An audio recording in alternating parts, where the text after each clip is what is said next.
Les petits, les jeunes. Oui. On s'installe. Qu'est-ce qui se passe? C'est la fin d'année 2019. On approche. Tout à fait. Petit à petit, on est encore loin, mais on approche. Et pour ceux qui connaissent la chaîne de Trash Talk depuis quelques temps, eh bien vous le savez, à chaque fin d'année, on fait un petit bilan sur les trophées. Par le passé, on l'avait fait pendant les 2 dernières semaines de décembre. On réserve 2-3 trucs. On a un autre programme cette année. Il y a d'autres petites choses qui pourraient tomber. On a un autre programme, donc comme on ne pourra pas tout faire en même temps, on s'est dit qu'on allait faire un peu un premier point course maintenant. Exactement. On vient de faire des vidéos sur les gens qui pourraient éventuellement devenir All-Star pour la première fois. Tout à fait. On a fait des vidéos sur les dinosaures qui dominent et après Choke quand on parle d'eux. Voilà, c'est ça. Ouais. Hein, un petit trash talk curse pour les dinos. Et justement, on a 6 trophées. On va les faire au fur et à mesure. Vous en aurez là 2 cette semaine, 2 la suivante et 2 après. On a du Rookie de l'année, du Most Improved Player, la meilleure progression, du Coach de l'année, du Défenseur de l'année, du 6e homme il m'en manque un. MVP, ouais. C'est ça. Donc on va tous les faire, et au lieu de faire une grosse piscine, on va quand même se concentrer là sur les rookies. Il y en a plein qui ont bien démarré leur carrière en NBA, c'est l'occasion de les mentionner, de les féliciter, de ceux qui sont pas trop mis en avant à ceux qui sont en train de cartonner. Oui, mais ça reste... T'es cool comme course. Exactement, il y a une course. Ça reste ouvert. Bah là, il y a du choix. Je veux dire, il y a des gens dans la baie d'Auckland, ils vont nous parler d'un quelqu'un. Il y a des gens... À Memphis, ils refusent d'entendre la phrase qu'on vient de dire. Il y a une course. À Memphis, pour eux, il n'y a pas de course. Il y a une course, quoi. À Memphis, pour eux, il n'y a pas de course. À Miami, pour eux, il n'y a pas de course non plus. Ah bah, Miami... Miami, la course, elle est torchée déjà. Non, attends, Alex. La course, c'est pour le All-Star Game, on a dit.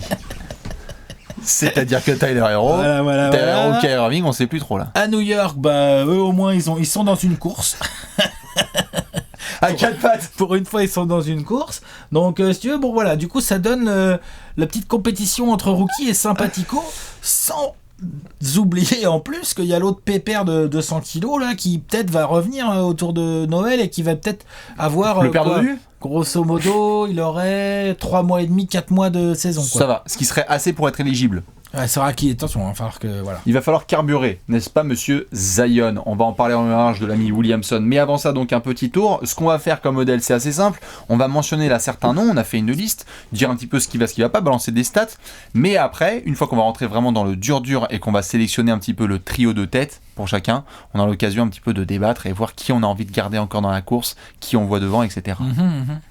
Ok. Tout de suite, le groupe B. Groupe B, ce sont des rookies dont on peut parler parce que c'est bien ce qu'ils ont fait. C'est aussi l'occasion d'éviter des commentaires du genre vous avez pas parlé de mon joueur préféré, comment ça se fait? C'est qui ton groupe B? Il y a qui dans ton groupe B? Dans le groupe B, j'ai envie de parler et de commencer par monsieur Jackson Hayes qui a récupéré des responsabilités à New Orleans. C'est bien. Ouais, clairement, il sera pas rookie de l'année. C'est ça. Mais c'est juste l'occasion de c'est cool, c'est un bon rookie, il est intéressant. En plus, moi, je le trouve...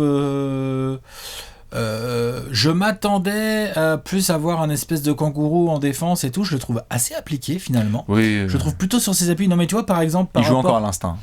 Comment? Il joue à l'instinct et ça marche. Ouais, mais par exemple par rapport à un Jaren Jackson Jr., excellent défenseur, Jaren Jackson Jr., mais qui a tendance quand même à prendre des fautes à la con très vite et tout, ça le pénalise vachement et tout. J'ai l'impression que Jackson Hayes...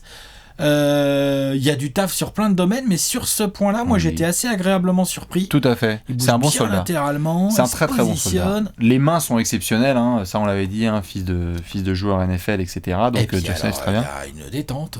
Ouais, et il a c'est ça. Il a l'ADN kamikaze, hein. Ça n'a pas bougé. Hein. Donc c'est-à-dire que n'importe quel effort physique, s'il faut retomber sur un orteil, quitte à se lâcher un ligament croisé, il y a pas de problème. Puis ça monte, il monte haut. Grosse... Ce qui au basket est quand même pratique. Tout à fait. Grosse chance aussi pour lui, monsieur Jackson Hayes. Derrick Favors blessé. D'autres intérieurs blessés. Pas de Zion. Donc il y a des minutes à prendre sur le front de courte. Ça, c'est super pour Jackson Hayes. Toujours. À vérifier, il pourrait nous lâcher du double-double sur la deuxième partie de saison. Pourquoi pas. Il a le genre. Il a le genre. Monsieur Darius Garland, du côté de Cleveland. On est mal parti pour être rookie d'année. C'est groupe C, là. C'est pas groupe B, là. Il y a certains soirs où tu vois le potentiel, mais la plupart des soirs... on le voit, on imagine. Mais le la plupart des soirs... est là, tu sens qu'il y a une mécanique de shoot qui demande qu'à rentrer. Malheureusement, je trouve ça... Enfin, c'est bizarre, quoi. C'est difficile pour lui, dans un groupe en plus où il y a des mecs qui sont déjà actés, quoi. Kevin Love, Saint Thompson... Et puis... Attention. J'ai du mal à voir comment un joueur comme Garland va vraiment réussir à s'épanouir à côté de Sexton. Ah oui, non, ça c'est sûr. J'ai du mal. Et d'ailleurs, même pour Sexton, je trouve pas que ce soit forcément bien que son compagnon de backcourt soit Garland. Attention, que Sexton soit titulaire. C'est pas un critique vis-à-vis de Sexton, mais peut-être, d'accord, mais tu préfères Jordan Clarkson. Enfin, tu vois, tu te mets dans la place de Cleveland, c'est compliqué. Mais ce que je veux dire par là, c'est que Sexton est un ball handler. Sexton n'est pas un 2. Sexton, c'est un mec qui, pour moi, doit jouer poste 1, comme Garland, en fait. Et du coup, je sais pas. Je pense que pour le petit Garland, c'est quand même pas simple, mais c'est vrai qu'on entrevoit son potentiel, mais enfin, on est sur notre fin, là, quand même. Il faut surveiller, notamment, on avait eu l'occasion de discuter sur les réseaux sociaux, l'agressivité de Darius Garland, parce que pour le moment, il y va vraiment sur la pointe des pieds. Attention, frère, les meneurs élites, ils ont le couteau entre les dents et ils vont aller chercher leur point. Souvent, il est un petit peu en respect total de ce que John Beeline me dit. Et ça, enfin, je veux dire, c'est bien, c'est important, mais faut aussi qu'il y ait des matchs, 2-3 matchs. Je suis d'accord, mais regarde. À 20-30 points, quoi. Je suis d'accord, mais regarde. Trae Young, il est arrivé. Je compare pas Trae Young et Darius Garland, je compare les contextes. Trae Young, il est arrivé à Atlanta, on lui a fait tiens, gamin, v'là les clés, d'accord ? Oui. Ja Morant, il arrive à Memphis, on lui fait tiens, gamin, v'là les clés. Oui. Darius Garland, moi je trouve qu'il a le potentiel et le profil de mec à qui il faut dire tiens.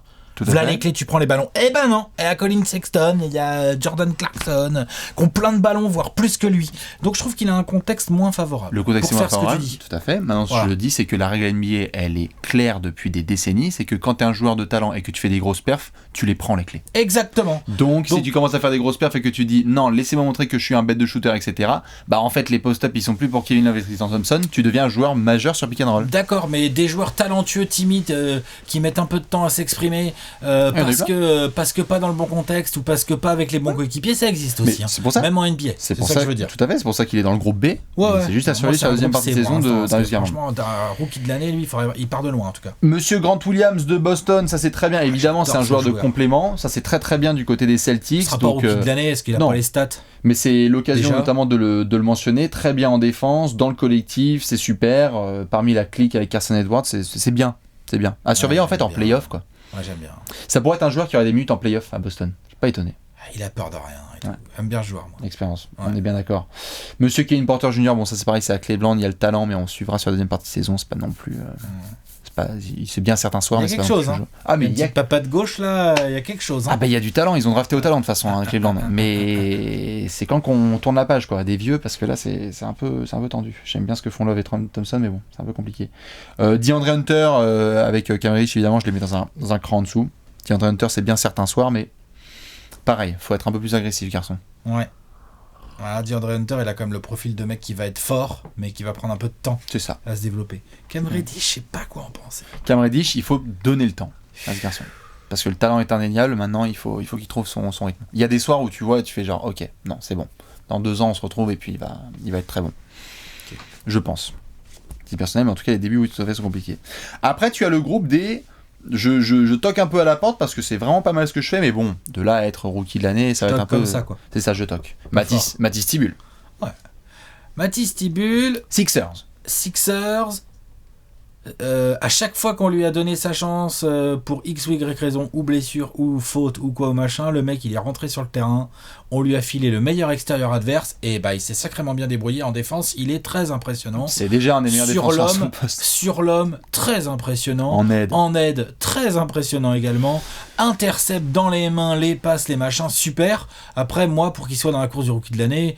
Déjà c'est compliqué pour lui parce qu'à Philly forcément il n'a pas beaucoup de ballons en attaque et franchement le peu de ballons qu'il a en attaque on peut pas dire que pour l'instant il y a du taf encore en attaque, bien c'est sûr. Un peu brut. C'est tout à fait, c'est du catch and shoot, c'est Matisse Thybulle, c'est tout ce qu'il faut. Il y a déjà un classement qui est tombé avec les deflections, donc vraiment les passes interceptées, les lignes de passes coupées, etc. Il est déjà assis à table avec Marcus Smart et Kawhi Leonard, juste pour se donner une idée. Ah non mais ça m'étonne même pas. Et sur un temps de jeu qui n'est pas non plus ouf, donc c'est vraiment hallucinant de voir. Si vous pouvez regarder les Sixers, puis, pas juste pour jouer l'ami et Ben Simmons, regardez un peu son entrée en jeu. Il aime ça. Ça se voit, il prend le challenge. Il sait qu'il va faire carrière. Il prend le challenge et c'est un mec, il a le mental pour ça. Oui. Ah, j'aime bien, c'est un bon petit gars ça. Je suis bien d'accord. Monsieur Brandon Clark, très bien en sortie de banc du côté de Memphis. Bon, tu n'es pas dans la course parce qu'évidemment il y a un autre rookie qui est devant toi dans ta propre course. Non, mais c'est bien quand même. Mais Brandon Clark c'est super en sortie de banc. Lui, ça peut être peut-être à terme, ça peut être celui on regarde en arrière, on fait putain, c'est un sacré style. Tu peux, un des styles, tu vois. tout à fait. Franchement, est-ce qu'il est drafté du coup 22, 21, 22, 23 par là? C'est ça. Là où c'est pas surprenant, c'est qu'on savait que Brian Clark il allait être impactant dès le début de sa carrière.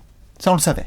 Bah, en tout cas, C'est le plafond. il était souvent plus haut que ça, hein, dans pas mal de mock draft. Tout à Il fait, était non, mais- souvent plus haut que ce qu'il a été drafté. Ce qui était mis sur son profil, c'était il va arriver, il a pas 18 ans, hein, il a 3-4 Non, années. non, et puis il a beaucoup de qualités qui font que dans la NBA actuelle, Athlétiquement, il fait des bons choix offensifs. il aime bien quand ça court, il est quand même, il aime bien aller au rebond et tout. Donc, C'est le plafond qu'il faudra avoir pour Brian Ouais. Clark. Est-ce que t'es un joueur qui a été très bon à sa saison rookie et après ça n'a pas évolué ou pas? Bon, ça c'est un autre sujet effectivement, mais pour le rookie de l'année, non, il va être trop court.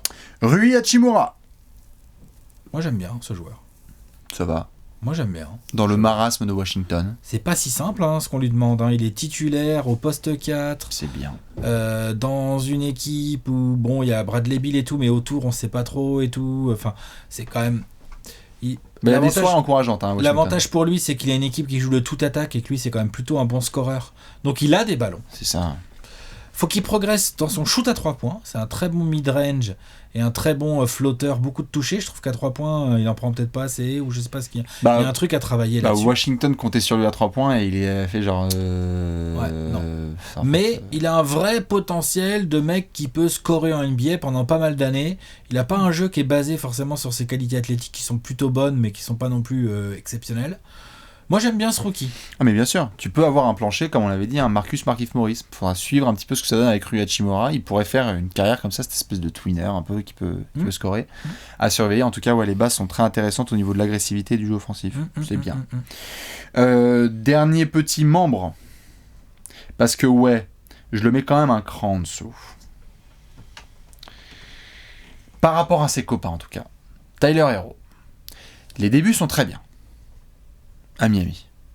Mais c'est pas le rookie de Miami qui prend le plus de place. C'est ça le truc. C'est ça qui joue le plus contre lui. Hein. Rendons hommage. C'est pas mal. Hein, Tout ses à fait. débuts, Ah hein. mais non mais c'est très bien. Rendons hommage à Pat Riley, beau gosse. Il a eu le flair. Il nous a pris 2 rookies de malade mental. Mais concernant Tyler Hero, Il a même pas drafté. bien sûr. Mais Tyler Hero en tout cas c'est très bien. Je le mets juste un peu un cran en dessous par rapport à 1, 2, 3, 4, 5, 6 mecs même. Que je mets un peu un cran au-dessus. Non, si non, tu me mais permets. clairement, c'est très bien, mais il sera pas rookie de l'année. Enfin pour le moment. Bah, pour le moment, oui, mais après, vu comment joue Miami et vu les objectifs qu'il risque d'avoir, Tyler Hero, il y a assez peu de probabilités pour qu'il soit vraiment titulaire, en fait. Titulaire ou même tout à fait ou même la deuxième meilleure option offensive de Miami quoi. Tu T'as vois encore Goran Dragic qui est là en leader de ton banc. Voilà, même l'autre rookie, en fait, voilà quoi. Offensivement, il y a plein de matchs où il fait mieux, en fait. Oh bien sûr bien sûr bien sûr. Tu vois, plus il y a quand même Jimmy Butler dans cette équipe. Tyler Hero, c'est un 2 pour moi. Mm. Donc, c'est pas simple. Donc, non, excellent rookie, super. Moi, j'ai vraiment été très agréablement surpris par Tyler Hero, pas pour son shoot. Hein. Son shoot, ça, on en avait parlé, on Handle. l'avait vu. C'est son handle, sa capacité à créer un peu pour les copains. Je trouve ça vraiment pas mal. Ouais, et en sortie de dribble, shooter, c'est pas Il y a pratique. un espèce de petit côté, et je vais faire un vrai compliment, attention, il y a un espèce de petit côté un peu à la Devin Booker. évidemment. Hein Ouais, tout à fait. Ah oui, tout le monde est en train de faire Devin Booker, Tyler Hero, Devin Booker, Tyler Non, Hero. bah, faut se calmer aussi. Non, mais je veux dire dans il y a dans la courbe. Voilà. Parce que c'est ça. la saison rookie de Devin Booker, il y a des moments comme ça qui sont excitants. Tout à fait. Faudra suivre avec Monsieur Tyler Hero. Il y a les balls, il aime bien, il est validé par les gars de Miami. Juste voir ce que ça donne sur Carrément. la saison. Non, carrément. Après, il y a 6 joueurs qui, pour moi, se séparent un petit peu de Six, ok. ceux-là. Moi j'en ai 5, mais j'oublie quelqu'un peut-être. Monsieur Kobe White. Voilà. Monsieur, J'avais pas Kobe White. je fais le blaze. Ah, t'avais Alors, pas je Kobe l'adore. Bon, il sera pas rookie de l'année. Non, non, mais je veux dire, Mais je l'adore. dans le groupe de 6, il y a Kobe White. Kobe ouais. White, Ouais, PJ Washington, ouais, Kendrick Nunn, ouais, Eric Pascal, ouais, RJ Barrett, ouais, Ja Morant. ouais. Et donc après, ouais, ok, ça marche. Ok. Donc c'est pas après le podium final qui est projeté, etc. machin, Mais mais juste de gars en gars. Kobe White.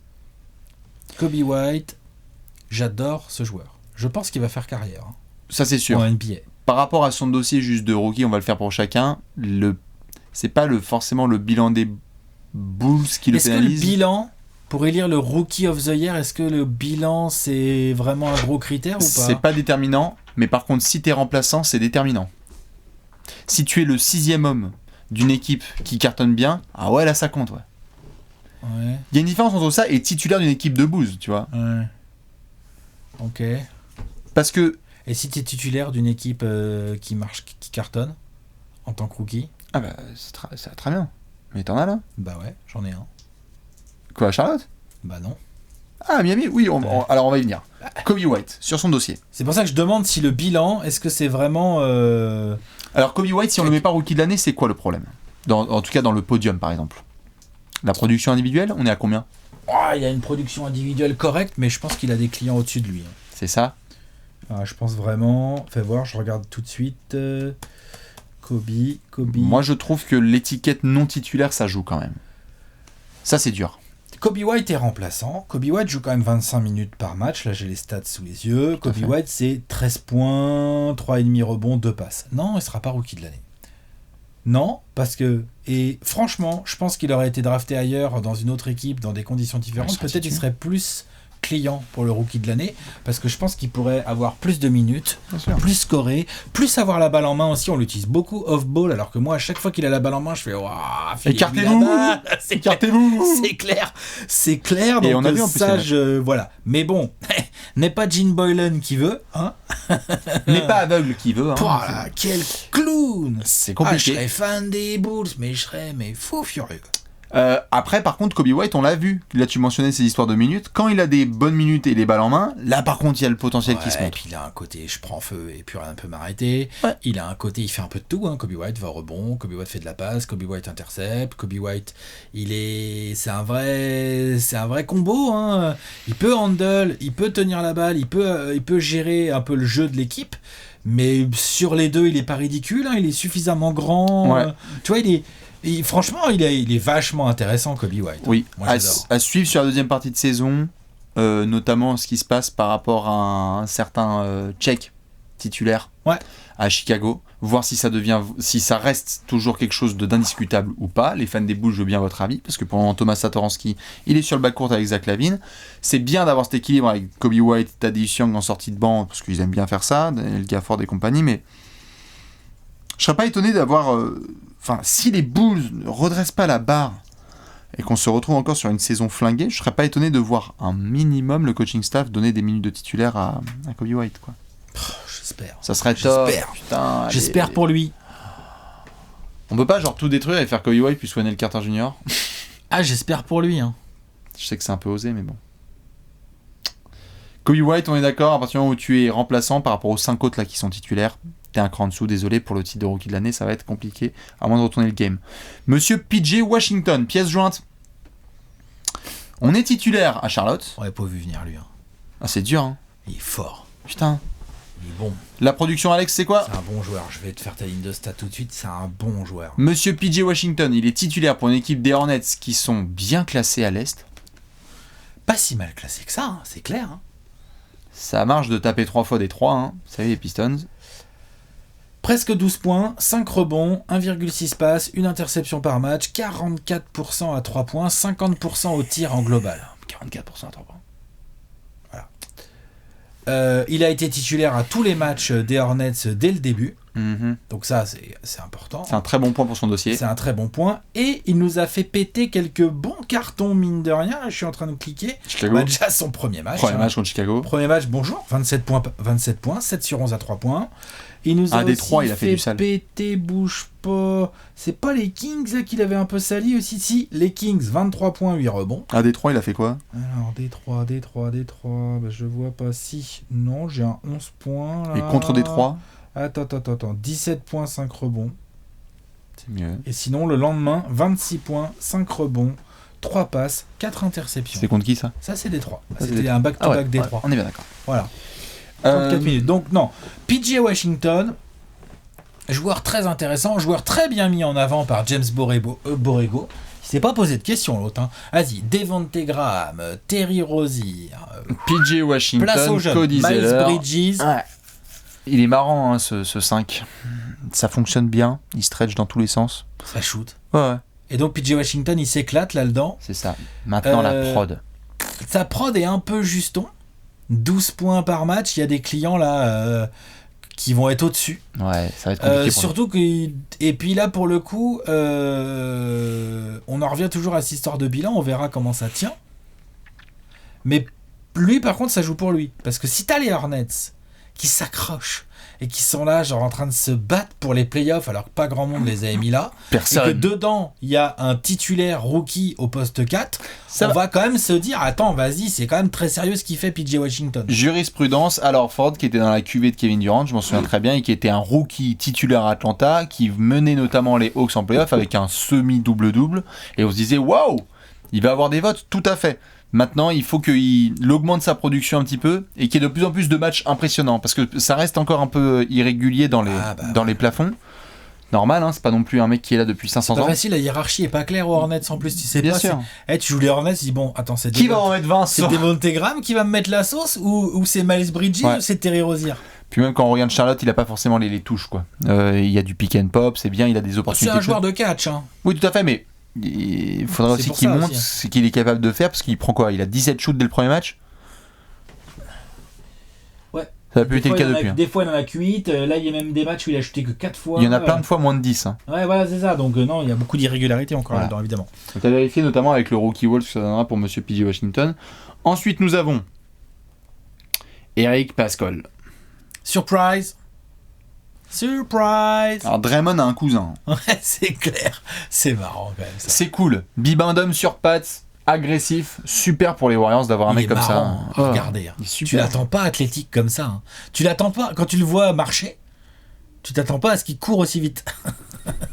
Light fit, vraiment c'est super. On dirait une ballerine. Ouais. C'est super à regarder Eric Paschall. Alors, et puis lui, il score. Hein. Lui, combien de points il met lui par contre en production individuelle. Lui, il a genre 16 points, 17 points. Hein. Bah c'est ça qui est bien avec Eric. Je l'ai là, attends. C'est qu'il a regardé ce qui 7,3 points par match, 5,4 rebonds. Ouais. Ce qui est bien avec Eric, 51%. C'est qu'il a regardé Golden State et il a fait. Il y a une opportunité là. Enfin, je veux dire, il y avait plein de mecs qui auraient pu prendre leur opportunité. Cole Stein, des anciens, Glenn Robinson, etc. C'est Eric Paschall qui a commencé à dire non, mais en fait, si vous le voulez pas, je vais les prendre les drives. Et ça, c'est cool. Deuxième tour de draft, hein. Donc c'est quand même malin. Light years ahead. Franchement, c'est malin. Après, par contre, il a déjà. Attends, bouge pas. Ouais, il a 23 ans déjà. Hein. Oui, bah. Non, bah, ça. C'est un rookie. Ouais, voilà. Non, mais non, je veux dire dans le sens où pour la suite, faut pas s'enflammer parce que peut-être son plafond n'est peut-être pas si loin non plus. Il a pas genre 19 ans, tu vois. On est bien d'accord. Voilà. Point négatif évident dans le dossier d'Eric Paschall. Là, par contre, le bilan. Hein. Parce qu'il y a bilan et bilan. Et quand t'es vraiment là. C'est compliqué. Oh putain, je suis d'accord. Tu peux pas être dernier, quoi. Tu peux pas être rookie de l'année. C'est vraiment compliqué. Genre. Et puis.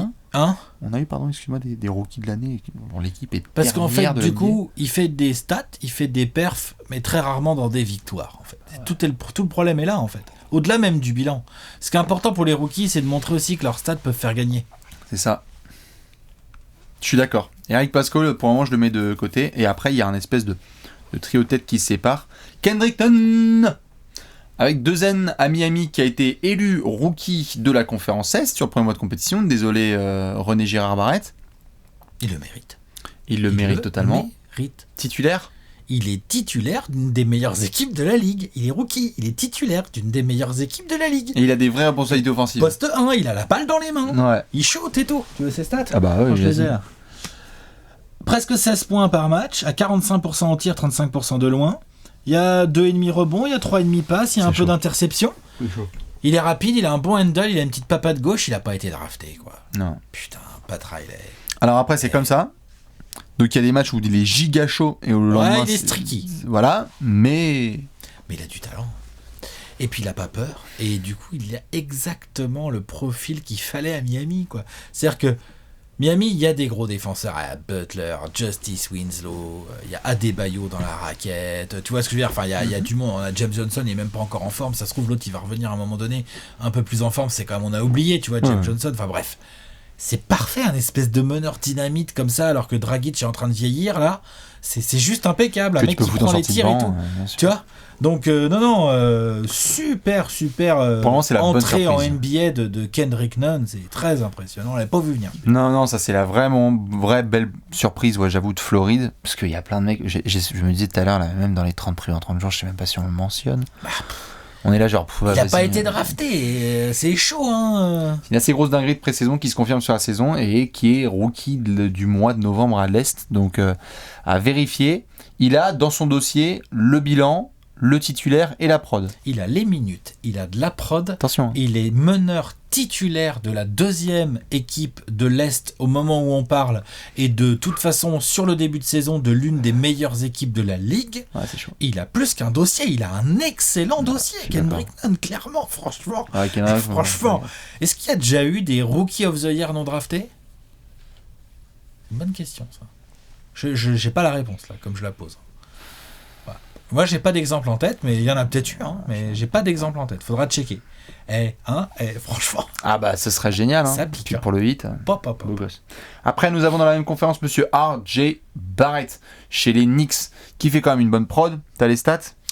Presque 15 points par match, un peu plus de 5 rebonds, un peu plus de 3 passes, une interception et demie. Le petit bémol, c'est sur le shoot, il shoot qu'à 40%, et RJ Barrett, c'est un peu C'est attendu. crade. C'est un peu cracra. C'est attendu. Ouais. Après, il a pas que des bons ballons. On peut pas dire, lui, il est pas comme Kendrick Nunn, quoi. Il est pas dans un collectif tout à fait huilé. Hein. Ou alors huilé mais avec du mazout. Hein. Le problème, c'est que c'est huilé avec de la colle, leur truc, là. Ça, c'est dégueulasse. Le talent est indéniable. Bah Barrett Indéniable. montre certains soirs c'est une future star. Indéniable. Le mec fait 2 mètres, il a du handle. Ça rentre pas les tirs, mais je suis sûr que ça va rentrer. Il a un vrai geste. Mental. Il a l'air d'avoir du mental. En plus, il aime bien notre petit Frankie Nilikina, donc ça, c'est quand même sympa de sa part. De nous l'imposer un peu dans le 5. Hein. Pour le moment, il est dans Sympa. Oui, bien sûr. Pour le moment, il est dans le respect total de ce qui se passe avec Fisdale et tout, mais t'as envie. Moi, j'ai très hâte de voir ce que pourra donner la deuxième partie de saison. Si les Knicks continuent à galérer, là, même s'il y a eu certains espoirs, certains matchs, hashtag Ils ont battu les Dallas. Mavs, hein. Comment ? Ils ont battu les Mavs. Ils avaient battu les Mavs 2 fois en plus. Ouais. J'aimerais bien voir sur la deuxième partie de saison s'il n'y a pas un petit peu les rênes qui sont lâchées dans les mains de RJ Barrett et s'il peut avoir un peu plus. Parce que le temps de jeu, il a 32 minutes. Combien il a RJ Barrett Bouge pas. RJ Barrett, il doit avoir une trentaine de minutes. Avec des histoires de load management de Dave Bouge Fisdale. pas, là. bouge pas. Monsieur Canadien. Monsieur R.J. Barrett joue 32 minutes par match, tout à fait. Ok. Donc en soi, le temps de jeu ne va pas forcément trop évoluer, mais un peu moins de Julius Randle tête baissée, de Marcus Morris, de Dennis Smith Jr. même. Pas gagné ça. Dennis Smith Jr. Putain. Donc s'il va contre lui, c'est qui joue au Knicks dans le dossier anti-Barrett rookie de l'année. C'est le bilan d'équipe. La production est pas mal, mais tu peux dire que Kendrick Nunn produit mieux en fait. Ah, mais Kendrick Nunn produit mieux. Je veux dire, le niveau de responsabilité n'est pas le même, tu vois. Mais il est très supérieur chez Kendrick Nunn. Hein. Ou de pression, je sais pas comment dire la chose. Kendrick Nunn, il y a un côté un peu, c'est pas pour lui enlever du crédit, hein, mais Kendrick Nunn, il y a un côté un peu genre, toi j'adore ton profil, t'as feu vert, fais-toi plaisir. S'il y a un problème, on récupère défensivement et le patron c'est Jimmy Butler. À New York, c'est on n'a pas été bon depuis l'invention de l'électricité. Essaye de nous sauver de ce merdier, frère. Mais par contre, c'est Marcus Morris c'est juste Randle le pick and roll. Mais tu vois, c'est pas le niveau de pression quand même. C'est pas une histoire de pression, c'est une histoire de c'est what the fuck, quoi, c'est nimp. Ah non, mais ça, c'est sûr que RJ Barrett, on le sait. Donc, bon. C'est pas facile pour lui d'avoir été drafté par ces Knicks-là, parce que c'est toujours plus compliqué d'arriver en NBA dans une team comme ça, quoi. C'est clair. C'est clair. La bataille entre eux deux va être intéressante. Mais il pourrait y avoir aussi une bataille entre deux garçons à l'ouest, avec donc notamment on peut le dire, après les fans de Miami vont encore nous rentrer dans la gueule, mais le leader dans la course au rookie de l'année, à définir. Monsieur Ja Morant, Memphis. Début de carrière, très très bon. Rookie du mois de novembre à l'ouest, pas de débat. Pas de débat. Il est à plus de 18 points par match, 18 points et demi. C'est le meilleur passeur des rookies aussi. C'est le meilleur marqueur et le meilleur passeur des rookies sur ce début de saison. Donc, quand même, c'est un peu sérieux. Lui, pour le coup, contrairement à d'autres gars dont on a parlé, lui, il est arrivé, on lui a dit tiens, voici les clés. Te retourne pas, voilà les clés du camion. Démerde-toi. Il y a des ours derrière, tu vas voir. Tourne pas, c'est Valanciunas, voilà. c'est un pic. Mais si tu veux, voilà. Et franchement, il faut lui reconnaître ça. Il y a le tout début, je me suis dit, ah tiens, il est un petit midouille et tout. Ah, il ose pas trop scorer et tout. En fait, non. En fait, Ja Morant, il a peur de rien du tout. C'est même plutôt Memphis qui a un peu peur pour lui parce que limite, ils l'ont load managé un peu déjà sur le début de saison. Bon, ça, c'est encore autre chose, mais c'est chelou. Là, il y a un souci au dos parce qu'il s'est pris un photographe dans la gueule. Il est un peu fragilou, peut-être. Hein. Ils avaient pas fait le genou, lui, en université. Non, c'est pas lui. Je confonds avec un autre. Bref, Voilà. Ils font Mais attention, mais bon, ça... là, ce qui est vachement intéressant, c'est qu'il joue déjà avec une très belle maturité. Il joue déjà avec des très très bons choix dans le clutch. Il est déjà capable de, quand il y a besoin de faire la différence, ah tiens, oh bah je vais attaquer le cercle en fait, tu vois, pas prendre un shoot tout pourrave et tout. Donc il utilise ses qualités athlétiques, il utilise sa taille aussi, il fait 1m90, donc il y a pas mal de postes 1 dans la ligue qui lui sont un petit peu plus petits. Franchement les débuts de Ja Morant, c'est très très bien. Super, moi j'adore. Hein. Il y a eu un très bon match contre Brooklyn, notamment en duel avec Kyrie Irving qui a lancé la chose. Il y a eu un très bon duel et symbolique aussi avec le retour de Mike Conley sur lequel il a vraiment géré. Il l'a mangé. C'est ça. Et en fait, là où lui se sépare clairement du lot, c'est mon leader clair et net sur la course de rookie de l'année pour le moment au bout de 6 semaines. Là où lui se sépare du lot, et il n'y a aucun autre mec là dans ce groupe, je crois, qui peut dire qu'il a ça, alors que Ja Morant là, c'est on est en fin de match, comme tu l'as dit, je prends la balle et je vais take over. Et j'adore Kendrick Nunn, hein. J'adore RJ Barrett avec Pascal, etc. Mais Ja Morant, il a montré des matchs de ah merde, tu vas vraiment être une superstar toi si tu continues comme ça dans 2-3 ans. Ouais. Je suis d'accord avec ça. Et Kendrick Nunn, je dis pas que Kendrick Nunn peut pas le faire ou que RJ Barrett peut pas le faire. Mais c'est juste pas là.